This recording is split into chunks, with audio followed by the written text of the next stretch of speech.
I'm Sean Stats. And I'm Langley, casual word chaser. Today we want to bring awareness to a situation that requires us as a community to come together to find a solution. For those who are unaware, City Council is facing some very difficult decisions regarding the future of Bristol. This may be the most challenging obstacle our city's ever had to face in recent history. And the outcome will certainly affect the future of all of us who call Bristol, Virginia our home. Especially our kids. So we are in the throes of an economic crisis that could leave future generations with less opportunities and more burdens if we don't come up with creative solutions. The situation here is multifaceted, so it's very important to get an understanding of the big picture to understand why the city is proposing a budget cut to the school. A decision that the good people of this city made clear was unacceptable at the last council meeting. Let us take a quick look at some of the situations that we as a community are now facing. 87% of the students in the Bristol, Virginia public school system live below the poverty line. One of our oldest still operating facilities, Highland View, has the highest concentration of those students anywhere in the state of Virginia. The rise in poverty is one of the main contributing factors to the rise in crime and addiction here in our city. And now, our jails are housing more inmates than ever. The problem with our jail is directly related to the plight that our education system is facing. And the only way to fix this problem in the long term is to do whatever it takes now to make our kids job ready instead of jail ready.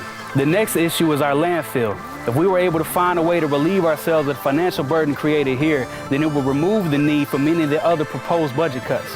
And finally, we're at the problem that everyone is aware of and most are upset about, the Falls Plaza. The city spent $86 million on this development. And we know that it wasn't executed as thoughtfully as it could have been. And everybody's voiced their opinions and their distaste at the situation. But the fact remains that it's a situation that must be dealt with. And the time is now to stop talking about the problems and start talking about creative and comprehensive solutions.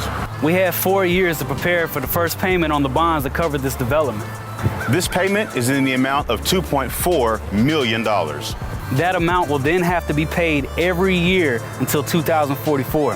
Therefore, the city is looking to save $600,000 a year for the next 4 years to prepare us for this first payment. In order to save this money, part of the proposal is to take away $300,000 from the education system. On May 8th at 6 p.m., we need to all come to City Hall, not to criticize our leaders, but rather to work together with them to help find a reasonable solution that does not include depriving our children. I am in 7th grade at Virginia Middle School. I'm here to talk about the cutting of school programs. When we heard the things that were being cut, already people said that they were going to different schools or dropping out. I want to speak to you tonight on behalf of the musical arts program in our schools. We all know that if our budget gets cut, these programs will be the first to go. For myself and many others in our community, this is unacceptable. If you truly want to develop economically and you want people to move to the area, cutting schools is not the way to get to that point. The best way for us to impact the lives of the citizens in our city is to directly support our children. The only way to improve the condition of our city and our public system is to invest in our students. This higher number of people that we have incarcerated and this higher number of people we have addicted to drugs are these children's parents. More than any generation before them, they have more of these factors present in their lives that statistically say they're headed to jail themselves. They are worth the investment.